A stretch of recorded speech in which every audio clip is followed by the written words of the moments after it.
गाड़ी खराब हो गई है और मुझे ये बॉक्स कहीं पहुंचाना है। हाँ वो तो ठीक है, पर है क्या इसमें? इसमें एक बहुत ही अनमोल चीज है और वक्त पे कहीं पहुंचानी पड़ेगी। मेहरबानी होगी यार तुम्हारी। हाँ हाँ चलो बॉक्स रखो। थोड़ा हाथ लगवाओ। हाँ हाँ। अरे बड़ा भारी है भैया। उठाओ। इतना बड़ा बक्सा।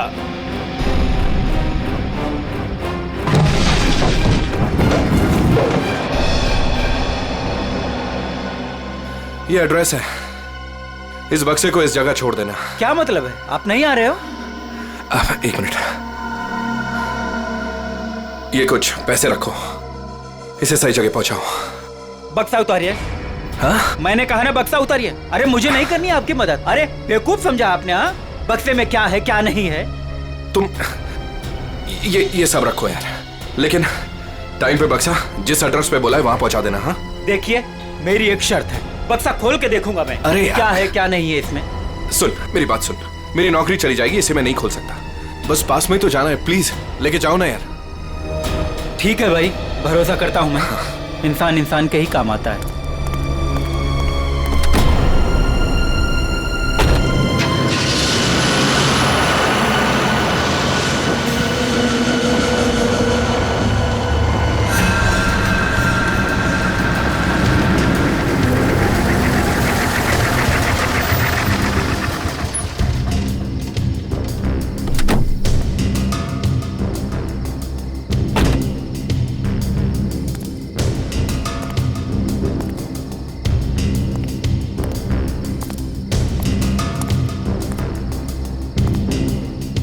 पता तो यही।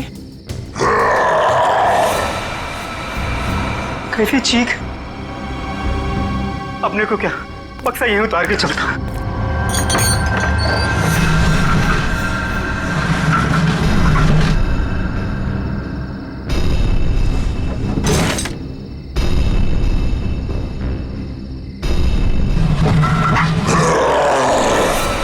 बक्से में से चीख। हे भगवान।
जरा जल्दी जल्दी हाथ पैर चलाओ तुम लोग, सब लोग।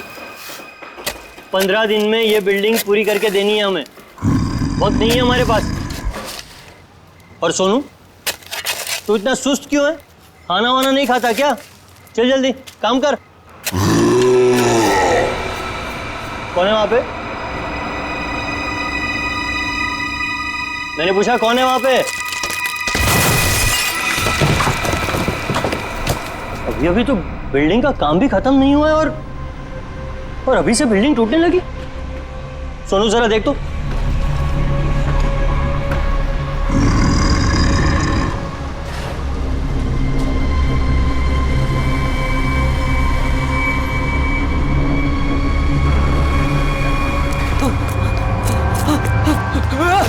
भागो, सब भागो ऐसे। सोनू, वरना सब मारे जाओगे। सोनू हुआ क्या? सब। अरे हुआ क्या? किस चीज की आवाज थी? और ये चेहरे पर निशान कैसा है?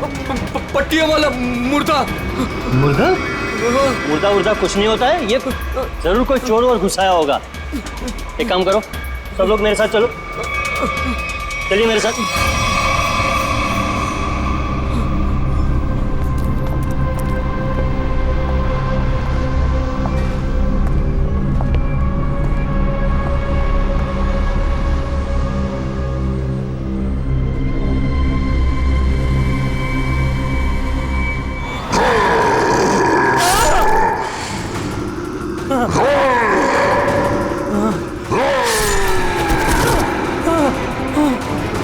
भागो भागो, सब यहाँ से भागो, पट्टी वाला मुर्दा, भागो।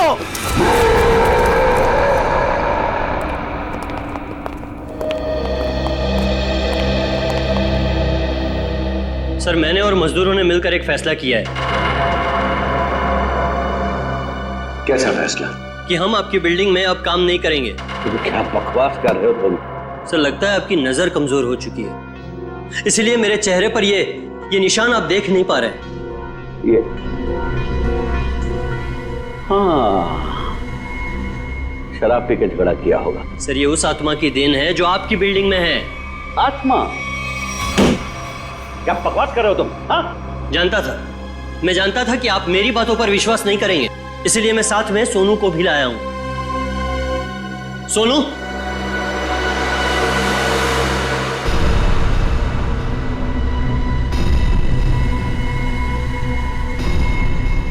देखिए सर, बेचारा इतना घबरा गया है कि कुछ बोल नहीं पा रहा है। सोनू, ये सब क्या है? साहब, पट्टी वाला मुर्दा और कौन है इधर? कौन है? कौन है उधर?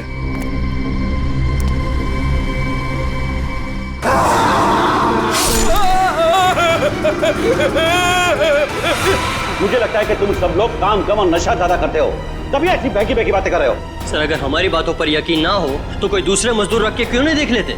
जब वो अपनी आप बीती सुनाएंगे तब तो आपको विश्वास हो जाएगा ना। बिल्कुल रख लूंगा।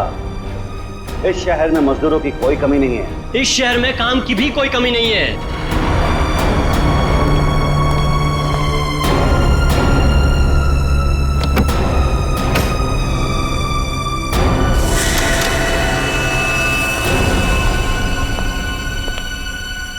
ये तुम्हारा आज तक का हिसाब।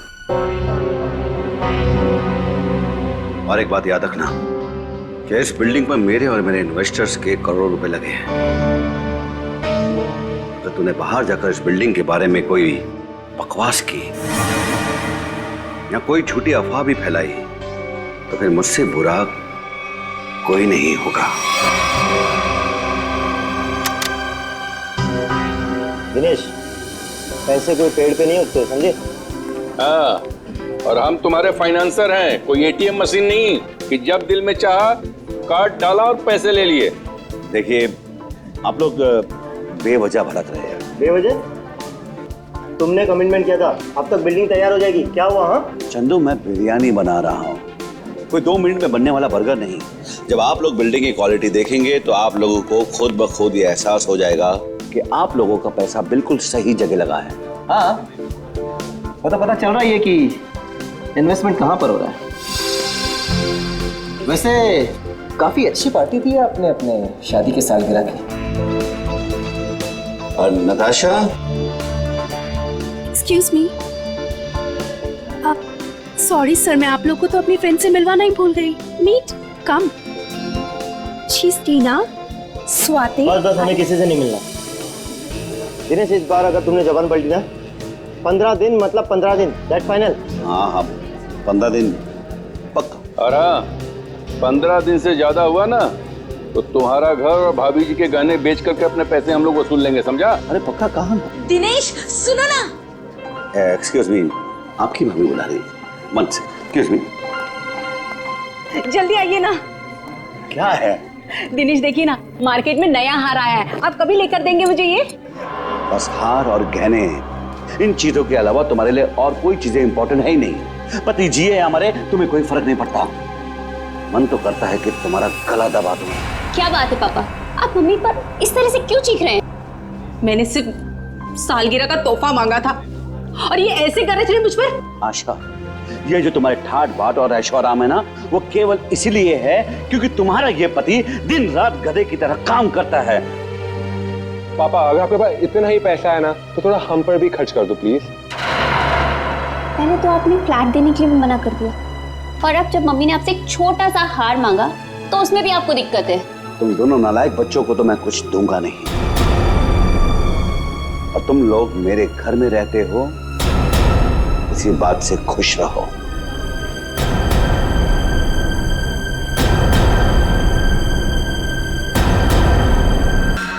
नहीं चाहिए मुझे नकली जेवर।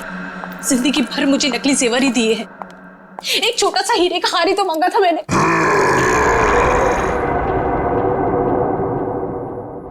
कौन कौन है वहां? कौन है वहां? कौन है वहां?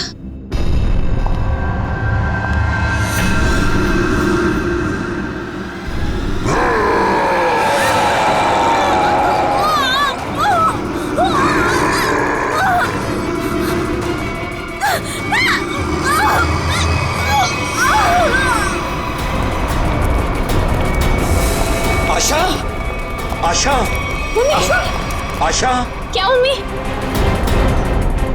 आशा, सांस क्या हुआ मम्मी? क्या हुआ?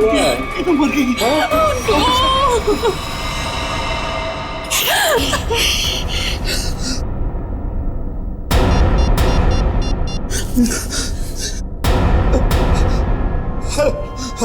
Hello CID.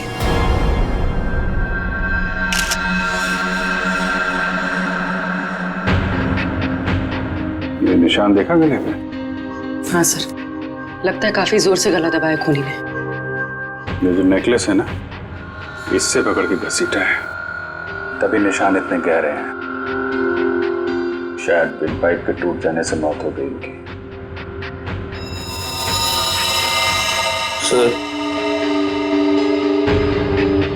सर खून के निशान कॉरिडोर में यहां तक आए हैं, और आशा जी की चप्पल। अपने आप को बचाने में बहुत स्ट्रगल किया होगा इन्होंने, पर खूनी ज्यादा ताकतवर निकला। Excuse me, excuse me. एक सेकंड, एक सेकंड।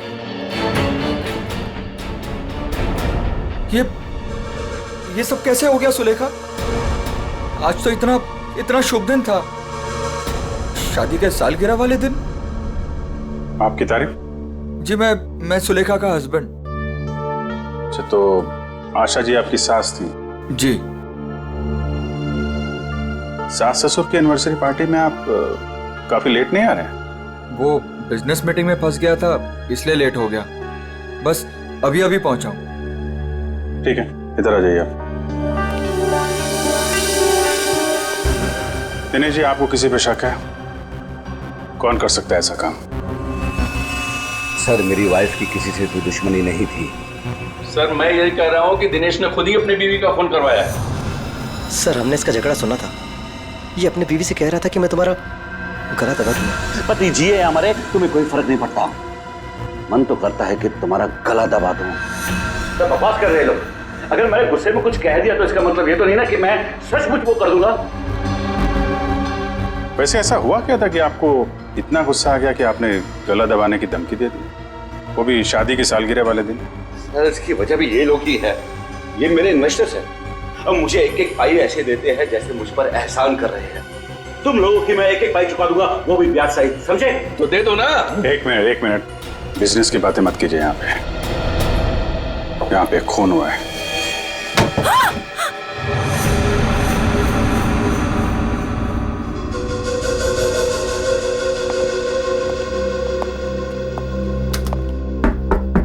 कौन है अंदर? दरवाजा खोलो।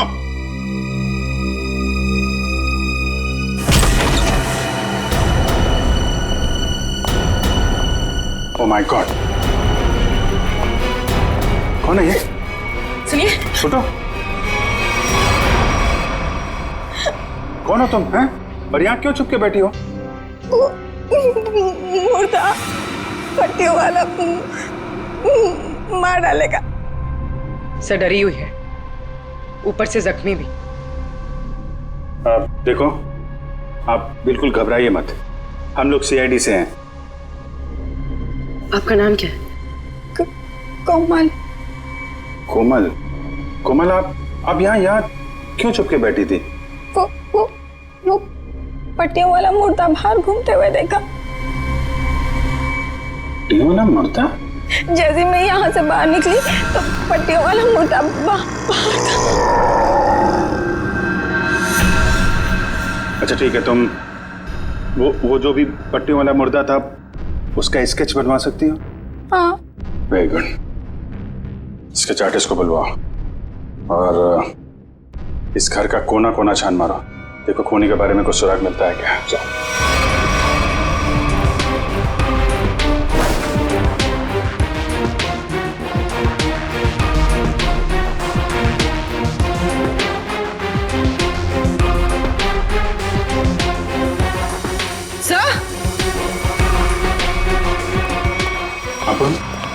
सर ये पट्टी मिली है।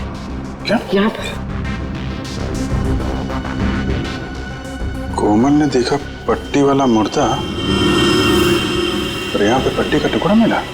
सर स्केच तैयार है। तो ये है वो पट्टी वाला मुर्दा। इस मुर्दे का और इस पट्टी का क्या राज है, जल्द से जल्द पता लगाना होगा। गले का हार बेचारी का फांसी का फंदा बन गया। जैसे ही खूनी ने हार खींचा, बेचारी कुछ नहीं कर पाई। सर वो आदमी गले का हार छीनने के लिए आया था, ऐसा लगता नहीं। वही तो सचिन, वही तो राज है। बड़ा अजीब तरीका ढूंढा खून करने का यार।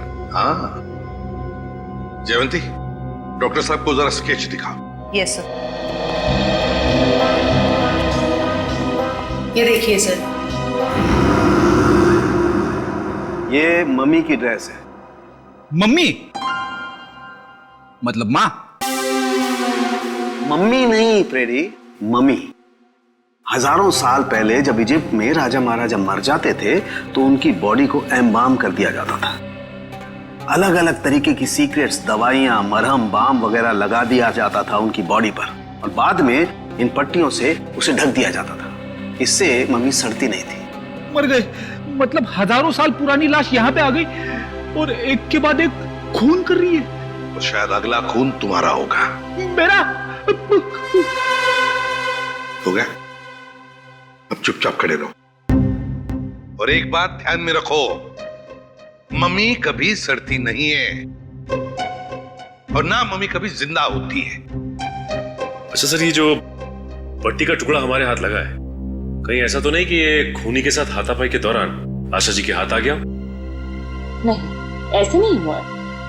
तारिका जी, आप ठीक है वहां पे? नहीं। फिर एक सीआईडी ऑफिसर बोल रहा है कि इनके हाथों में पट्टी आई थी, मतलब आई थी। सीआईडी ऑफिसर आसमान से उतरता है क्या? उससे गलती नहीं हो सकती। ये पट्टी का टुकड़ा जो आप लोग लेकर के आए हैं, ये हाथापाई में नहीं फटा है। अगर हाथापाई में फटता तो सीधा नहीं फटता, टेढ़ा मेढ़ा फटता, समझे? और ये टुकड़ा कोई मामूली टुकड़ा नहीं है। 1500 साल पुराना है ये टुकड़ा। 1500 साल? 1500 साल? 1500 साल जी, किसी ने मम्मी की पट्टियां खरीद ली हैं। कहां से सालूं के साहब? ये इजिप्ट से? अरे यार, लोग पुरानी मम्मियां खोद खोद के निकाल रहे हैं और चोरी छिपे बाजार में बेच रहे हैं। ऐसी एक मम्मी शायद इंडिया में आ गई। बाप रे, लेकिन सर ये खूनी मम्मी बना क्यों होगा? हल्ला मचाने के लिए सचिन, हल्ला मचाने के लिए। ये खूनी चाहता है कि लोग उसे देखें और जोर जोर से चिल्लाए, मम्मी आ गई, मम्मी आ गई। ये खून उस खूनी मम्मी ने ही किया है और वो पट्टी का टुकड़ा जानबूझकर छोड़ गया है हमारे लिए सबूत।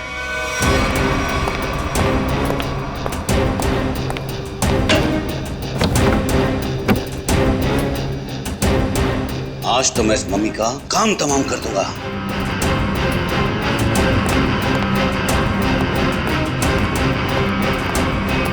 सर, ये सोनू है, दिनेश की बिल्डिंग में काम करता है। अच्छा, सोनू साहब, कोई पैसा वैसा नहीं था दिनेश साहब के पास, कंगाल थे वो। एक मिनट, कंगाल थे वो, कोई पैसा वैसा नहीं था दिनेश साहब के पास, क्या मतलब क्या है? नहीं साहब, वो तो सर से लेकर पांव तक कर्जे में डूबे हुए थे और उस बिल्डिंग की वजह से। और जब से उस पट्टी वाले मुर्दे ने हम लोगों पे हमला किया है, उस बिल्डिंग का काम भी बंद पड़ा हुआ है। पट्टी वाले खूनी ने तुम पर हमला किया? तुम पर? सर, कहीं ये वही तो नहीं जिसने आशा जी का भी खून किया? हो सकता है, बिल्कुल हो सकता है। वैसे वो पट्टी वाला खूनी दिखता कैसे है? सर, पट्टियों में लिपटा हुआ, एकदम सड़ा सा मुंह, चेहरे पे खून लगा हुआ था जैसे उसको कोई चोट लगी हो। मतलब उसकी सर आवाज भी बहुत अजीब सी थी, उसकी सर आवाज भी।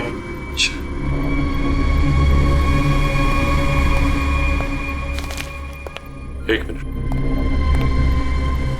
क्या वो ऐसा दिखता था? हाँ साहब, ये तो था वो। चलो ठीक है, तुम जा सकते हो। अगर जरूरत पड़ी तो हम तुम्हें फिर से बुला लेंगे। सर, ये जो कोई भी आशा जी का खून करने के लिए आया था, या तो पहले से मम्मी बन के आया था, या फिर पार्टी में आने के बाद उसने अपना हुलिया बदला है। सर, काम करते हैं, पार्टी का फुटेज देखते हैं।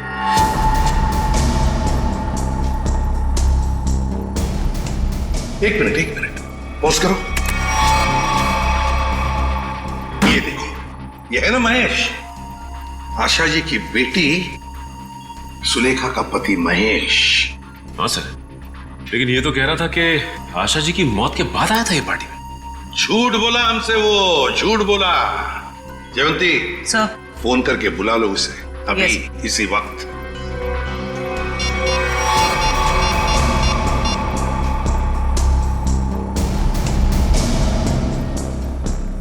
सर, फोन नहीं उठा रहा है। महेश फोन नहीं उठा रहा है। उसकी आधी कारस्तानी तो इसी से समझती है। रेडी? मोबाइल फोन रिकॉर्ड्स निकालो उसके।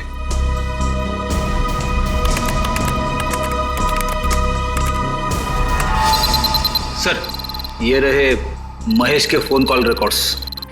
40 बार फोन किया है एक ही नंबर पे, और ये नंबर तो उसके सासू माँ का है।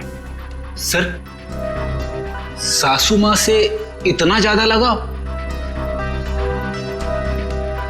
इस महेश से मिलना पड़ेगा। महेश, क्या महेश घर पे है इस वक्त?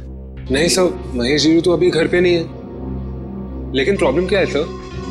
देखिए, महेश ने हम सबसे झूठ बोला। जब आपकी माँ का खून हुआ, उससे पहले ही महेश वहां मौजूद था। आपका मतलब है मेरे पति ने खून किया है? देखिए, हमें उस पर शक है। लेकिन सर, वो ऐसा क्यों करेंगे? पैसों के लिए। पैसों के लिए किया होगा उसने। सब पैसों के लिए? लेकिन सारा पैसा तो डैडी के पास है। उन्होंने आज तक माँ को कभी कुछ नहीं दिया। तो फिर महेश जीजू क्यों हत्या करेंगे मेरी मॉम की? अब ये सब कुछ तो हमें महेश ही बताएगा। लेकिन हाँ, अगर महेश आपसे कांटेक्ट करता है तो हमें खबर कीजिए। तो फ्रेडी, इस महेश का मोबाइल ट्रैक करो, सब पता चल जाएगा।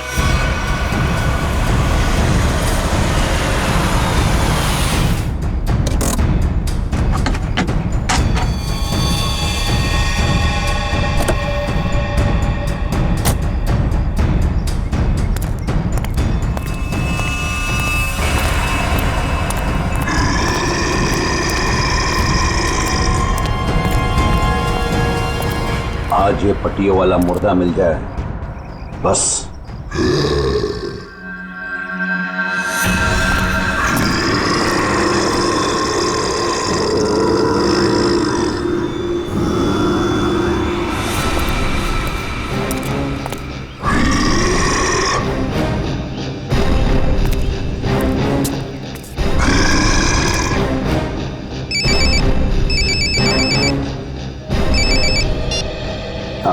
हेलो।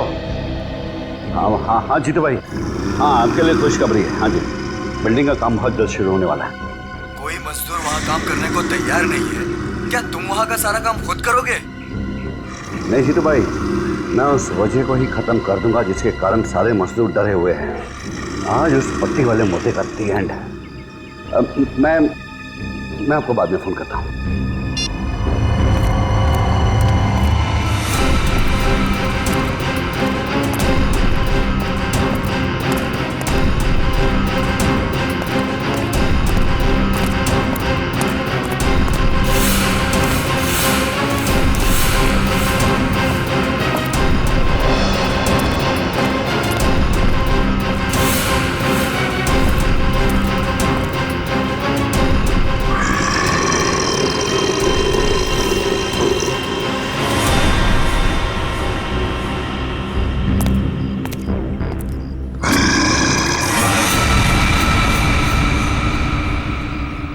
आवाज आई,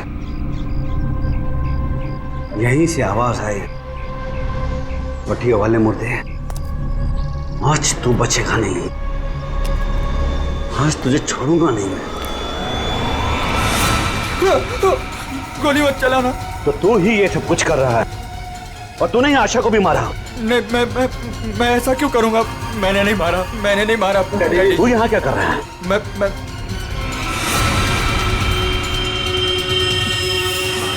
डैडी, वो आपके पीछे है। ना ना ना महेश, मैं तेरी किसी भी चाल में आने वाला नहीं। मैं सच कह रहा हूँ, वो पट्टी वाला मुर्दा आपके पीछे ही है।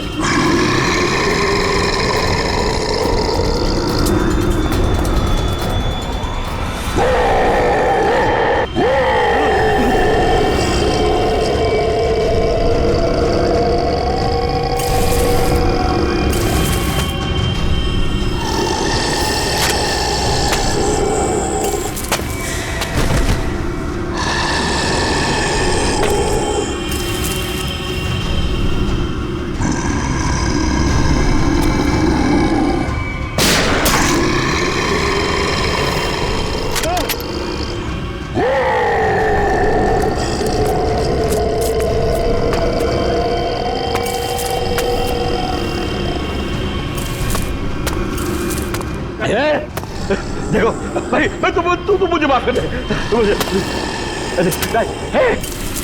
क्यों मेरे पीछे पीछे पीछे कुछ भी नहीं है। देखो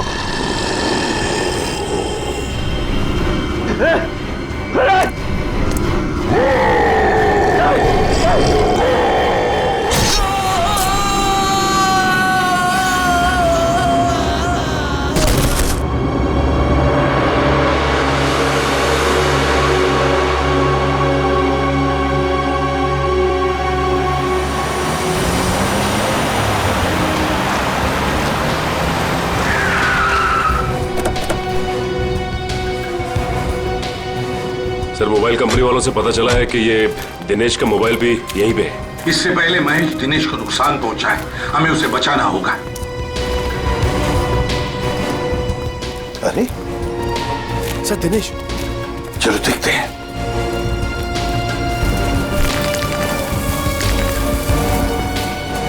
माय गॉड, ये तो जिंदा है। सच, जल्दी से एम्बुलेंस बुला, जल्दी। फ्रेडी, जयवंती, देखो आसपास। Yes sir.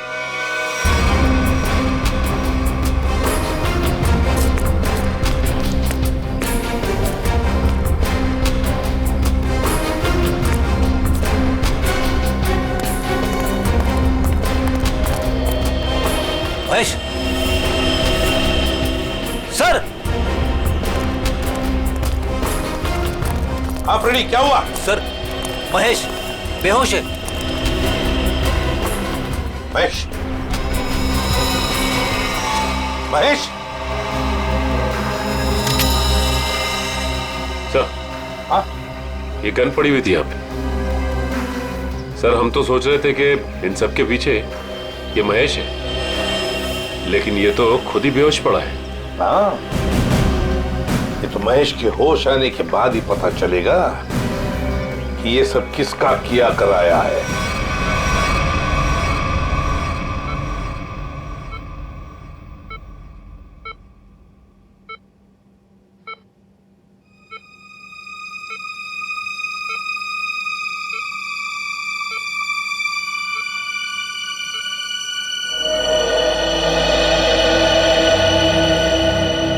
डॉक्टर साहब, अब कैसी तबीयत है मेरे पापा की?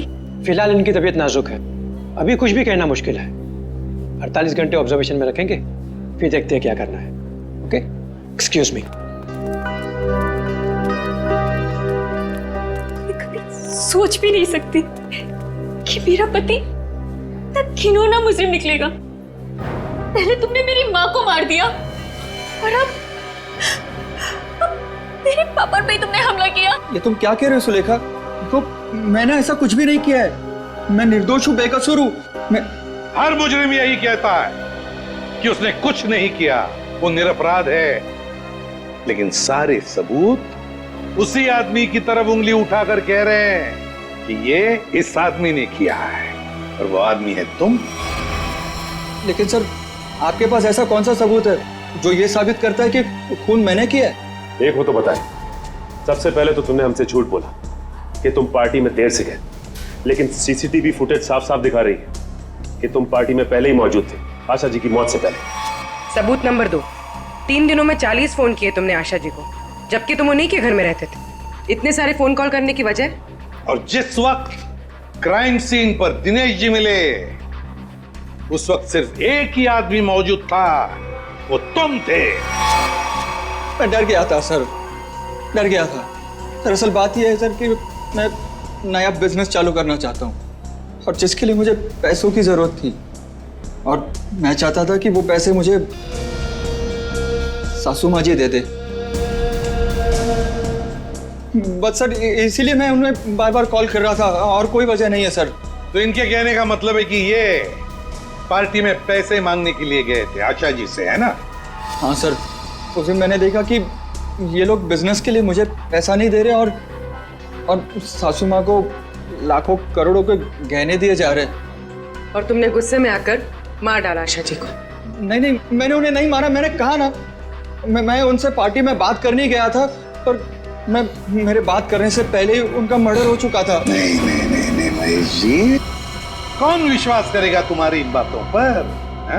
पहले तुमने आशा जी को मारा, फिर दिनेश जी के पीछे पड़े, और वो भी कहां पर? अंडर कंस्ट्रक्शन बिल्डिंग में। ये गलत इल्जाम है। मैं वहां पर उनसे भी बात करने गया था, मैंने नहीं मारा। ऑफिस में नहीं जा सकते थे, घर में नहीं जा सकते थे? उनसे बात करने में ऑफिस ही गया था, पर जब मैं ऑफिस पहुंचा सर तो वो निकल चुके थे अपनी साइट पे सर, इसीलिए मैं साइट पर चला गया। पर जब मैं साइट पर गया तो सर मैंने देखा कि एक पट्टी वाले मुर्गे ने उन्हें धक्का दे दिया वहां से सर। आशा जी और दिनेश जी पर मम्मी ने हमला किया? हाँ सर। पंकज, ये तो उस आदमी ने किया जो दुनिया को दिखाना चाहता है कि ये किसी इजिप्शियन मम्मी ने खून किया है। पर वो हमारे परिवार के पीछे क्यों पड़ा है? तो डॉक्टर साहब कह रहे थे ना कि इस तरह की पुरानी और महंगी पट्टियां आसानी से नहीं मिलती। सचिन, सेंट्रल स्टेट लेबोरेटरी से पता लगाएंगे कि पट्टियां कहां से और कैसे मिली है। मैं सीआईडी से आपसे मिलना चाहती हूँ। डॉक्टर चारू आप ही? हाँ, मैंने ही आपको फोन किया था। डॉक्टर चारू, इस पट्टी को पहचानती हैं? ओह माय गॉड, ये पट्टी आपको कहाँ से मिली? ये पट्टी तो हमारी लैब से चुराई गई थी। इस सिलसिले में एक डॉक्टर को कान से भी निकाल दिया गया। आइए।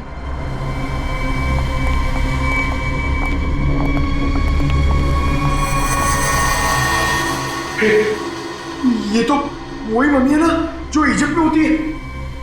मतलब ये नींद में चलकर यहाँ पर आ गई। अब भी अच्छा मजाक कर लेते हैं। दरअसल हर साल इजिप्ट से इन मम्मीज को हमारे यहाँ रिसर्च के लिए भेजा जाता है और सर ये मम्मीज 1500 साल पुरानी है। क्या सिर्फ इन्हीं मम्मीज की पट्टी गायब है? हाँ सर, कुल 5 मम्मीज की पट्टियाँ चोरी हुई थी, जिसमें से 2 पे मैं काम कर रही हूँ इन्हें गलने से बचाने के लिए।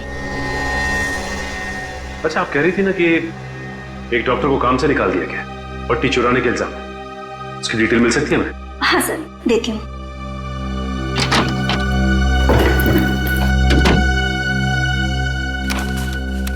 ये है सर मिस्टर ज्ञान, इन्हें काम से निकाल दिया गया। इन्होंने पट्टियां चोरी की या नहीं ये तो मालूम नहीं, लेकिन इन मम्मीज की देखरेख यही करते थे। और हाँ सर, उनकी एक पर्सनल असिस्टेंट भी थी।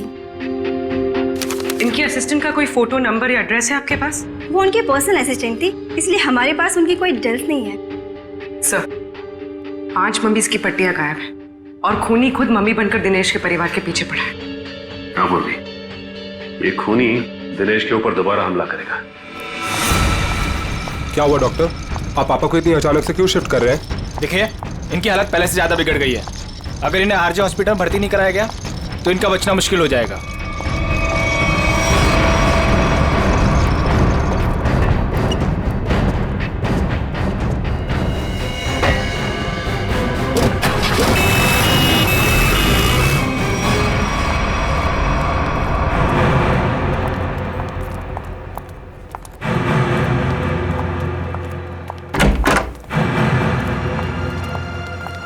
दिनेश जी तो कहीं दिखाई नहीं दे रहे हमें। वही तो, चलो देखते। अरे डॉक्टर साहब। हाँ जी। ये पेशेंट मिस्टर दिनेश का है? हाँ जी, उनको तो डिस्चार्ज दे दिया है। क्या मतलब तबीयत सुधर गई थी उनकी?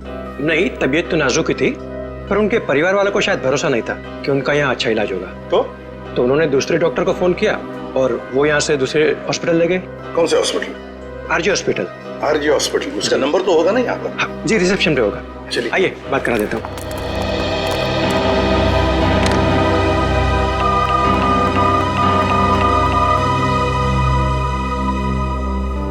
Hello, RG hospital. देखिए, मैं एसीपी प्रद्युमन बोल रहा हूँ, सीआईडी से। आपके हॉस्पिटल में अभी अभी एक पेशेंट एडमिट हुआ है। दिनेश नाम है उनका। नहीं हुआ है?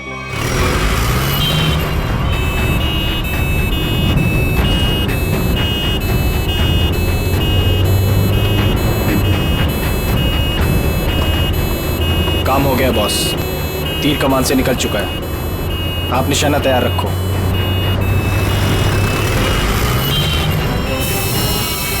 अरे धुआं कहां से आ रहा है? अरे गाड़ी रोको, गाड़ी रोको, गाड़ी रोको।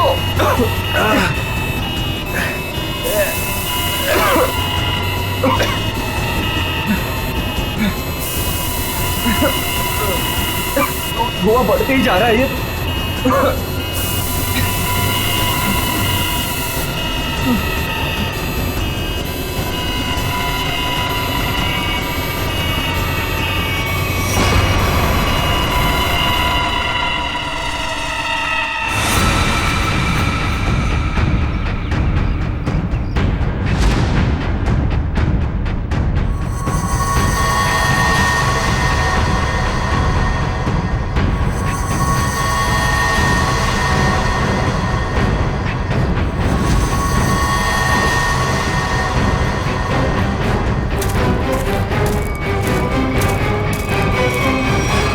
क्यों, अब तुम्हारे जीवन का मकसद पूरा हो गया? हाँ, पिछले 10 साल से मैं इसी दिन के तो सपने देखती आई हूँ। और देखो, आज मेरा सपना पूरा हो गया। नहीं, सीआईडी के रहते अपराधियों के सपने कभी पूरे नहीं होते। सीआईडी? क्यों डॉक्टर ज्ञान? पेशा डॉक्टर का, काम एक अपराधी का। अबे देख क्या रहे हो? उड़ाओ इन सीआईडी वालों को।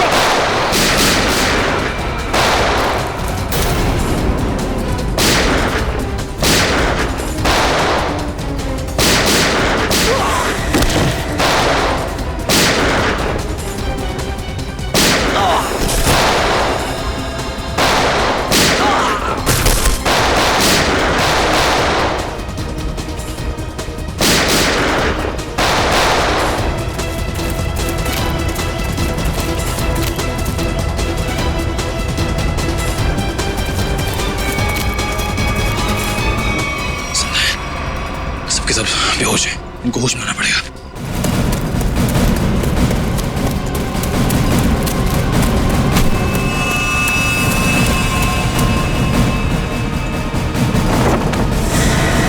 तुम जिंदा लोगों को मम्मीफाई करी थी ना? मैं तुम्हें सिखाती हूँ मम्मीफिकेशन किसे कहते हैं। अपराधियों को मम्मीज बनाने का काम हम करते हैं। मैं दिनेश की सेक्रेटरी सिर्फ इसलिए बनी ताकि इससे अपने भाई के मौत का बदला ले सकूं, और इसलिए मैंने मम्मी बनकर इसकी बिल्डिंग में काम करने वाले लोगों पर हमला किया ताकि मम्मी की अफवाह फैल जाए। तुम कुणाल की बहन हो? नाम मत लो अपनी गंदी जबान से मेरे भाई का। एक वक्त था जब वो तुम्हारा सबसे करीबी दोस्त था, और तुमने क्या किया? दोनों साथ गए थे ना विदेश पैसा कमाने के लिए। सर, इसको सहयोग से एक मम्मी मिली। हाँ, मेरा भाई चाहता था कि वो ये मम्मी वहां की देश की सरकार को सौंप दे, लेकिन ये दिनेश उसे ग्रे मार्केट में बेचना चाहता था। सर, ऐसा